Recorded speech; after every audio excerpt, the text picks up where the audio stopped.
अपना घरौंदा। देवकी के घर का वातावरण इस शनिवार कुछ भिन्न सा था। आज घर को किसी भी हालत में खाली करना ही था। नए मकान मालिक के सामान से लदा हुआ ट्रक किसी भी समय बेंगलुरु से दिल्ली पहुंचने ही वाला था।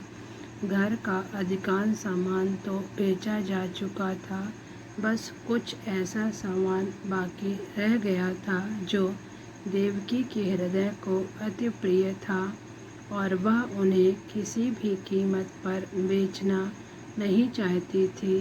घर से उस सामान को निकालकर बेटे दुष्यंत की गाड़ी में रखना था और दुष्यंत का ड्राइवर यह काम बड़ी तत्परता से कर रहा था। देवकी तब तक हर सामान को टकटकी लगाए देखती रहती थी जब तक ड्राइवर उन्हें कार में नहीं रख देता था। हर सामान के साथ न जाने कितनी यादें जुड़ी थी जिन्हें देवकी की आंखों से टपकते आंसू और अधिक उज्जवल कर रहे थे। सारा सामान बाहर निकल गया तब देवकी को लगा जैसे किसी ने उसके शरीर से सारी शक्ति ही खींच ली हो। उसने आखिरी बार अपने घर को भी जी भरकर देखा लेने की इच्छा से आंखों से अश्रु पोंछे और धीमे कदमों से घर का चक्कर लगाया। कितने यत्न से बनवाया था यह घर। उसने घर की एक एक ईंट गवाह थी, उसकी लगन की, उसकी मेहनत की। सर्दी गर्मी या हो बारिश डट कर खड़ी रहती थी। सामने वाली सड़क पर मजदूरों के आने से पहले आ जाती थी और उनके काम समाप्त करने के बाद ही बैठकर चैन की सांस लेती थी। आज से यह घर किसी और का हो जाएगा। अपना शयन कक्ष, अपनी रसोई, अपना पूजा का छोटा सा कमरा और प्यारी सी बालकनी। कल तक जो उसका था आज कैसे पल भर में पराया हो गया। अपने अपने हाथों से पाल पोस कर बड़े किए गए पेड़ पौधे, न जाने कल से इनका क्या होगा।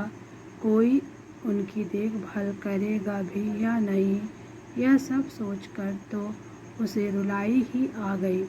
जिस घर के साथ 45 वर्षों की यादें जुड़ी हों, उसे यूं छोड़कर चले जाना क्या कोई आसान काम था। नए मालिक मकान आ चुके थे। दुष्यंत ने घर की चाबियां उन्हें सौंप दी। देवकी बेबस खड़ी ये दृश्य देख रही थी। काश उसके पति की असमय मृत्यु न होती। दुष्यंत के पिता जिंदा होते तो क्या दुष्यंत इस मकान को बेचने का दुस्साहस कर सकता था? कभी नहीं।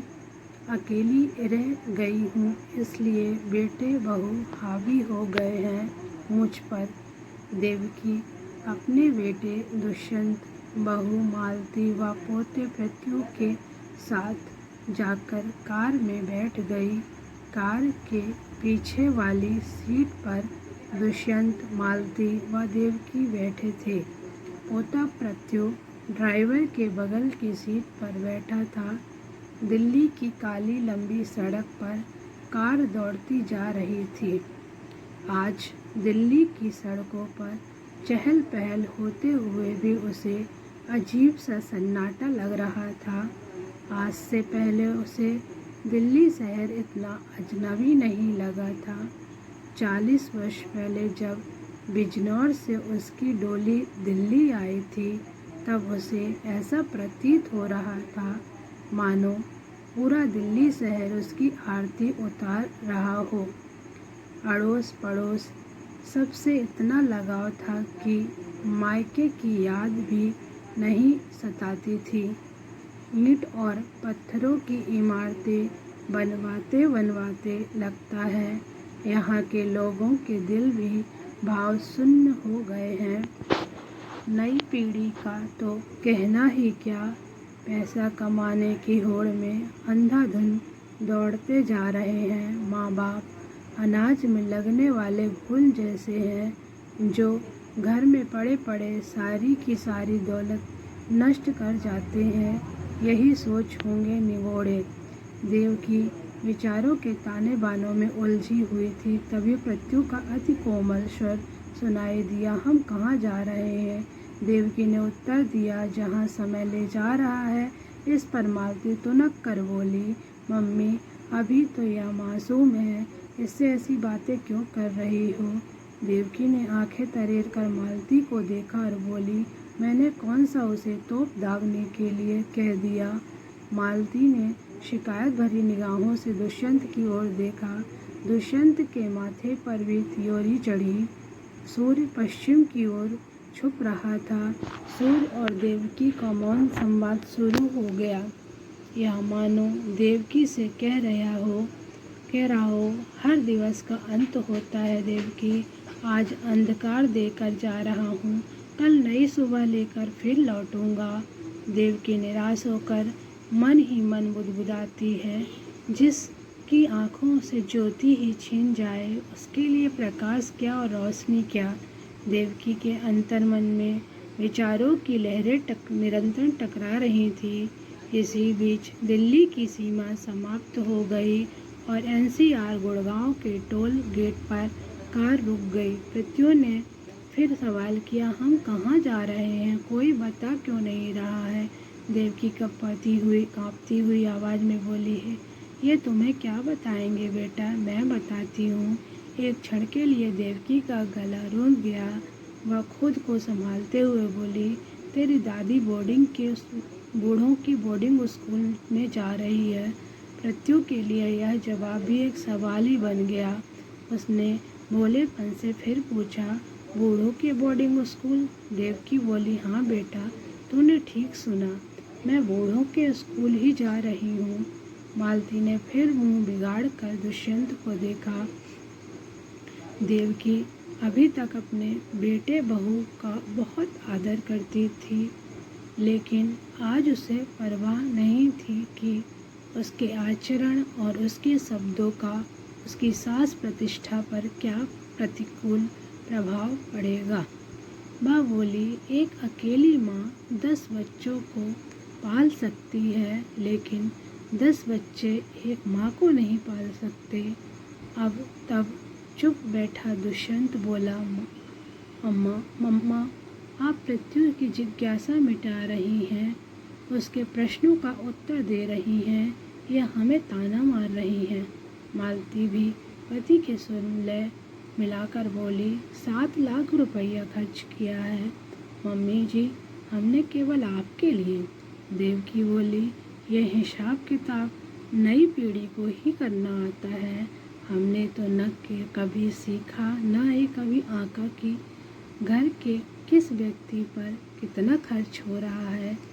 शायद पागल ही थे हम लोग जो बस भावनाओं में बहते रहे। डायरी में हमें खर्च ही लिखना चाहिए था, आज फला व्यक्ति पर कितना रुपया खर्च किया। हिसाब किताब लिखने की जगह हमसे क्या लिखा करते थे। आज दुष्यंत ने पहली बार किलकारी मारी। आज उसने पहला कदम जमीन पर रखा। आज माँ बोलना सीखा। अपनी बात पूरी करे बिना ही वह सुबकने लगी। दुष्यंत देवकी की ओर देखकर बोला, मम्मा इस तरह भावुक होने से भला क्या लाभ। कार एक बड़ी ही सी इमारत के आगे आकर रुक गई। इमारत पर एक बोर्ड लगा था जो रंग बिरंगी बल्ब की रोशनी से जगमगा रहा था। उस पर सुंदर अक्षरों में अंकित था, आपका अपना निवास। ड्राइवर ने कार से नीचे उतरकर कार के दरवाजे खोले। दुष्यंत ने देवकी को सहारा देने के लिए हाथ आगे बढ़ाया। देवकी का मन तो कर रहा था उसका हाथ एक और झटक दे, कहे जब माँ को बेसहारा छोड़कर ही जा रहे हो तो कुछ पल का सहारा देने के लिए हाथ क्यों बढ़ा रहे हो। लेकिन मजबूर थी, हमारे सहारे उतर भी नहीं सकती थी। थैला दूसरी ओर से मालती ने आकर थैला पकड़ लिया। देवकी का मन तड़प गया। वह बोली, रहने दे बहू यह नाटक।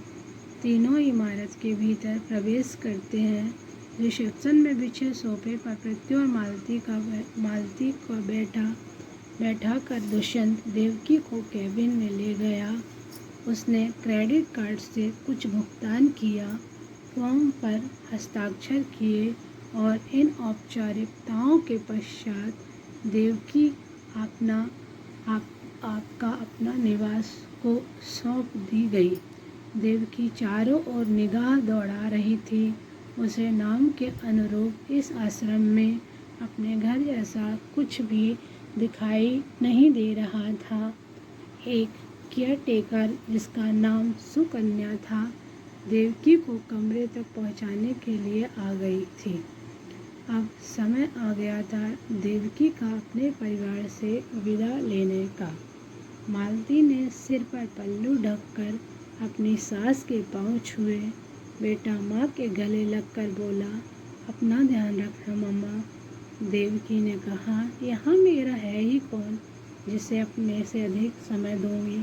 पृथ्वी के चेहरे पर कई सवाल उभर आए। देवकी चाह कर भी उसका उत्तर नहीं दे सकती थी।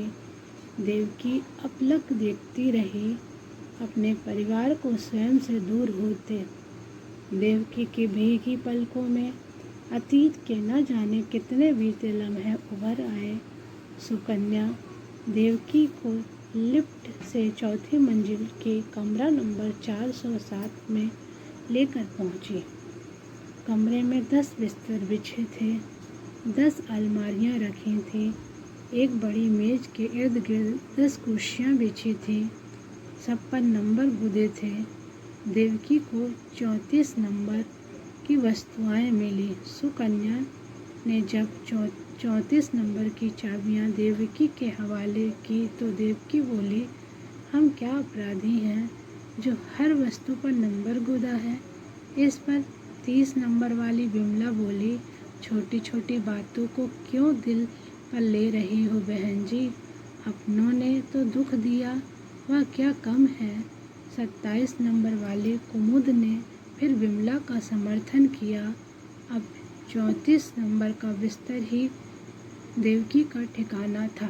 उसका अपना घर और उसकी अपनी इच्छा से सजी सवरी रसोई, उसका अपना कमरा, वो कमरे से सटी बालकनी, सब गुजरे जमाने की यादें बनकर रह गए थे। देवकी का मोबाइल चहक उठा। देवकी ने फ़ोन उठाने के लिए जैसे ही हाथ बढ़ाया, सुकन्या ने टोकते हुए कहा, आंटी आप केवल 4 से 5 बजे के बीच ही फ़ोन प्रयोग कर सकती हैं। शेष समय आपको मोबाइल का स्विच ऑफ करना होगा। देवकी ने लगभग गिड़गिड़ाते हुए सुकन्या से कहा, मेरे बेटे का फ़ोन है, मुझे बात करने दो। सुकन्या ने कहा, आज आपका पहला दिन है, कल से बंद रखिएगा। देवकी ने कान से फ़ोन सटाया। दूसरी ओर से दुष्यंत की आवाज़ आई, हेलो मम्मा। देवकी का रोम रोम ऐसे खिल गया जैसे वह अपने परिवारजन के बीच पहुंच गई हो। दुष्यंत ने आगे बोलना शुरू किया, फ्लाइट टाइम पर है। देवकी ने सहर्ष कहा, बहुत अच्छा बेटा, रूस में पृथ्वी को बहुत ध्यान रखना, वहाँ ठंड बहुत होती है। उसे शहद में मिलाकर अदरक का रस देते रहना। दुष्यंत ने कहा, हाँ माँ आप चिंता न करें। देवकी बेटे को बताना चाहती थी कि यहाँ 4 से 5 बजे तक ही फ़ोन पर बात करने की अनुमति है, लेकिन उसे फ़ोन पर मालती की आवाज़ सुनाई पड़ी, आप फ़ोन काट दो जी, बुढ़िया का तो लेक्चर बंद नहीं होगा। यह सुन देवकी के हाथ कांप गए, कान सुन्न पड़ गए। फ़ोन फिसलकर फर्श पर लुढ़क गया। कुछ देर हेलो हेलो सुनाई दिया और फिर फ़ोन खामोश हो गया। देवकी अपने बिस्तर पर बैठकर फूट फूट कर रोने लगी, लेकिन यहाँ की दीवारें तो न जाने कितनी देवकियों की सिसकियों सुनते सुनते कठोर हो चुकी थी। आश्रम में रात के खाने की तैयारी चल रही थी। सुकन्या ने विमला से कह दिया था कि वह देवकी को हॉल में ले आए। विमला ने देवकी को लाख मनाया, लेकिन देवकी खाने के लिए तैयार नहीं हुई। विमला थककर हारकर बोली, मैं तो जा रही हूँ। मैंने तो इंसुलिन का इंजेक्शन लगा लिया है। कमरा खाली हो गया था। सब खाने के लिए हॉल में एकत्र हो गए थे। बिस्तर पर बैठे बैठे देवकी की झपकी लग गई। देवकी वर्तमान से सीधे सीधे धीरे धीरे अपना दामन छोड़ा स्वप्न लोक में खो गई। पोता पृथ्वी चश्मा लेकर भाग रहा है। वह उसके पीछे पीछे भाग रही है। मृत्यु खिलखिला कर हंस रहा है। मेरा चश्मा, मेरा चश्मा, वह बुदबुदा रही है। तभी सुकन्या कमरे में आती है। वह देवकी के कंधे को झिझोड़ कर कहती है, चश्मा तो आपकी आंखों पर है आंटी। देवकी का रंगीन सपना टूट जाता है। वह यथार्थ के धरातल पर आ जाती है। सुकन्या कहती है, आंटी खाना खाने चलिए। देवकी उदास स्वर में कहती है, नहीं, आज मैं अपने परिवार से बिछड़ गई हूँ। आज मेरी खाने की बिल्कुल इच्छा नहीं है। सुकन्या देवकी का हाथ पकड़ कर कहती है, आंटी आप मेरे साथ नीचे चलकर तो देखिए। सब लोग कितने खुश हैं यहाँ पर। व्यक्ति अपने परिवार से बिछड़ा है। देवकी बोली, सब आडंबर है कर रहे हैं। अंदर हृदय में सब सन्नाटे समेटे हुए हैं। सुकन्या ने कहा, आपके न आने से मैनेजर मुझसे नाराज हो जाएगा। देवकी ने कहा, ऐसी बात है तो मैं चलती हूँ। दोनों खाने के हॉल की ओर चल देते हैं। एक बड़ा सा हॉल लगभग 400 बुजुर्गों से भरा हुआ था। देवकी तो सहमी सी एक ओर खड़ी रह गई। देवकी को अचानक पीछे से आकर किसी ने कहा, अरे मिसेस चोपड़ा, आप भी यहाँ? देवकी ने पीछे मुड़कर देखा। 10 साल पहले उनके पड़ोस में रहने वाले कर्नल रणजीत सिंह खड़े थे। देवकी ने आश्चर्य से कहा, कर्नल साहब, आप यहाँ कैसे? रणजीत ने हंसते हुए कहा, जैसे आप यहाँ वैसे हम भी यहाँ, सब एक ही कश्ती पर सवार हैं। देवकी ने पूछा, बहन जी कहाँ हैं? रणजीत चेहरे पर आई उदासी को छुपाने के लिए मुस्कुराने लगा। वह बोला, सुधा जीवन भर कदम से कदम मिलाकर चलती रही। 2 साल पहले उसके कदम लड़खड़ा गए। शायद मेरी ये गलती थी। हर मोड़ पर लेडीज़ फर्स्ट कहकर उसे आगे करता रहा।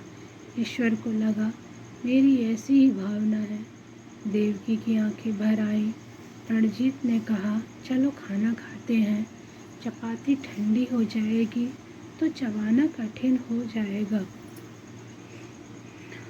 उधर विमला कब से अपने पास रखी खाली कुर्सी पर बैठने के लिए देवकी को बुला रही थी। देवकी विमला के पास जाकर बैठ गई। उसने अनमने मन से थोड़ा सा भोजन ले लिया, पर रविवार होने के कारण भोजन के बाद 2 घंटे संगीत का कार्यक्रम में चला। सभी अपने कमरों में लौट गए। बिस्तर पर लेटे कुछ बतियाने लगे, कुछ खर्राटे भरने लगे और कुछ रात की काली स्याही में रोशनी ढूंढने लगे। सूक्ष्म से सूक्ष्म प्रकाश बिंदु, भले ही उसे जुगनू अपने साथ लाया हो। देवकी की रणजीत सिंह से हुई 2 मिनट की भेंट उसके विचारों को 10 साल पीछे ले गई।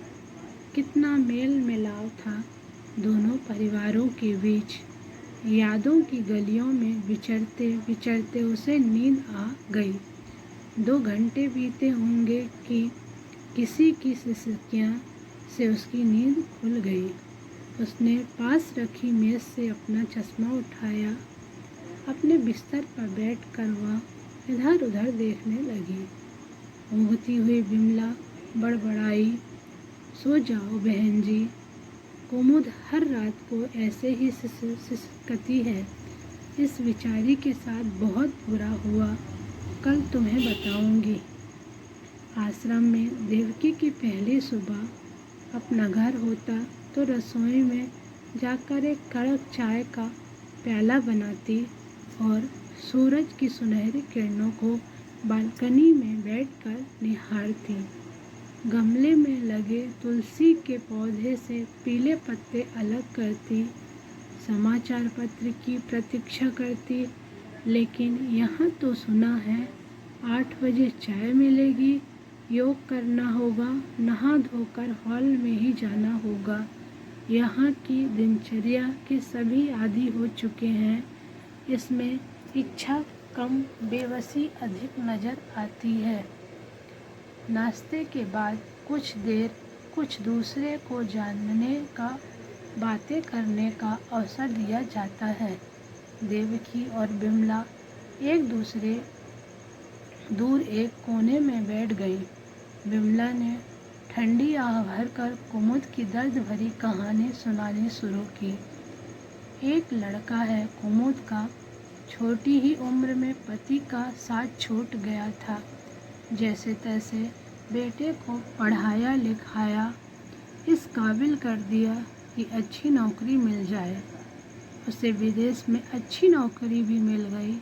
जल्दी ही लड़के की शादी हो गई।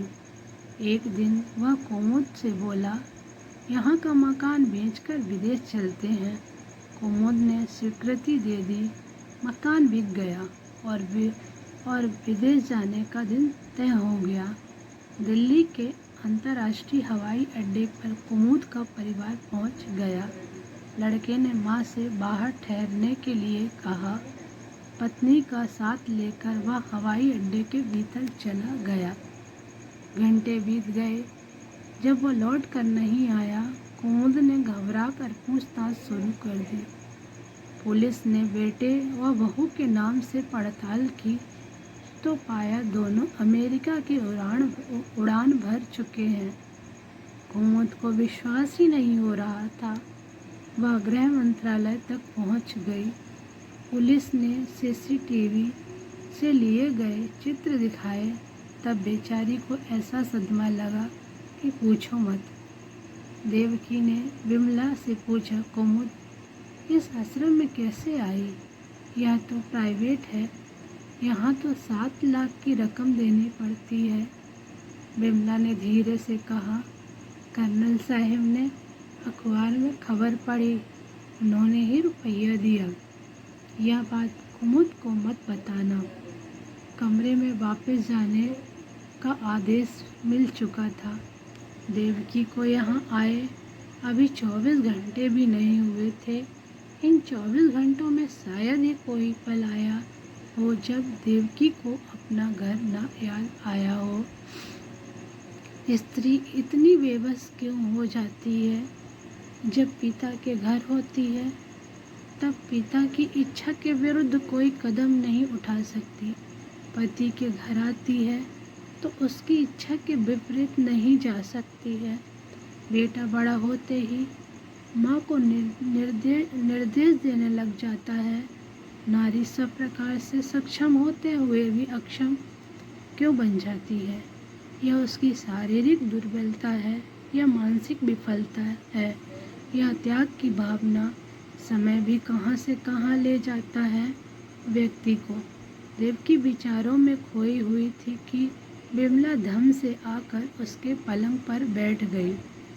वह देवकी से बोली, अपने घर के विषय में क्यों सोचती रहती हो?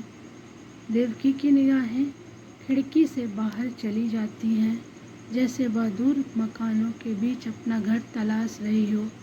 वह बिमला से कहती है, अपना घर आखिर अपना ही होता है। बिमला कहती है, देखना मैं एक दिन तुमसे कहलवा कर रहूँगी। ये आश्रम घर से ज़्यादा अच्छा है। देवकी बस मुस्कुरा दी। 4 महीने इसी तरह बीत गए। देवकी और बिमला की दोस्ती गहराती रही। देवकी अपने घर की यादों से बाहर नहीं निकल सकी और बिमला अपने कथन पर अड़िग रही कि हम अपने घर से अधिक यहाँ प्रसन्न हैं। देवकी ने अक्सर बिमला को एक कागज़ के टुकड़े को निहारते देखा था। कोई समीप आता था तो बिमला झट से उस कागज़ को मोड़कर पल्लू में बांध लेती थी। वह पल्लू के कोने को मुट्ठी में दबाकर सोती थी। देवकी कभी कभी बिमला से मजाक में कहती थी, किसका प्रेम पत्र छुपा रही हो। बिमला तुरंत कोई दूसरी बात छेड़ देती थी। एकादशी का दिन था। कुछ महिलाओं ने व्रत रखा था। सुकन्या ने आकर बताया कि प्रताप क्लब की ओर से फल बांटे जा रहे हैं। सुनते ही सब नीचे जाने की तैयारी करने लगे। देवकी बिस्तर पर लेटी थी। बिमला ने कहा, नीचे नहीं चलोगी? बिमला ने कहा, नहीं, पूरी जिंदगी तो दान पुण्य करती रही, अब औरों के आगे हाथ फैलाना क्या अच्छा लगेगा। बिमला बोली, शाम तक भूखी बैठी रहना, यहाँ व्रत वालों को खाने के लिए कुछ नहीं मिलेगा। कुछ देर बाद बिमला 4 केले लेकर लौटी। उसका मुंह फीका पड़ गया था। उसने 2 केले देवकी को देते हुए कहा, न जाने कैसे कैसे लोगों को भेज देते हैं क्लब वाले। अपने 2 केले देने के बाद मैंने तुम्हारे लिए भी 2 केले मांग लिए। जानती हो बहन, मुझे उस लड़के ने क्या कहा? देवकी ने पूछा, क्या कहा? बिमला पल्लू से आंखें पोंछती हुई बोली, बहन जी, उसने कहा, बुढ़िया शर्म नहीं आती है, कब्र में पैर लटक रहे हैं, अभी तक लालच नहीं छोड़ा। यह सुनकर देवकी को गुस्सा तो बहुत आया, लेकिन वह बोली, जाने दो, उसने अपनी जवानगंदी की है। बिमला अपने बिस्तर पर जाकर लेट गई। शाम की चाय का समय हुआ। देवकी बिमला के पलंग के पास आई। पलंग पर सटी मेज पर केले अभी भी रखे थे। देवकी ने बिमला का कंधा हिलाया और बोली, मुझे तो केले खिला दिए तुमने, तुम्हारे तो केले अभी तक ज्यों के त्यों रखे हैं। देवकी को जब अपने किसी भी प्रश्न का उत्तर नहीं मिला तो वह धम से रह गई। उसकी सबसे प्रिय सखी बिमला चिर निद्रा में सो गई थी। बिमला जिस कागज को पल्लू में बांधकर रखती थी, आज उसने वह कागज सीने से लगा रखा था। देवकी ने धीरे से उस कागज को निकाला। कागज के टुकड़े को देखकर देवकी की आंखें डब आ गईं। उस कागज के टुकड़े पर बिमला के घर की तस्वीर खींची थी, जिसकी नेम प्लेट पर बड़े काले अक्षरों में साफ साफ लिखा दिख रहा था, अपना घरौंदा। दोस्तों, आपको यदि ये मेरी वीडियो पसंद आई हो तो मेरे चैनल को लाइक और सब्सक्राइब कीजिएगा। धन्यवाद।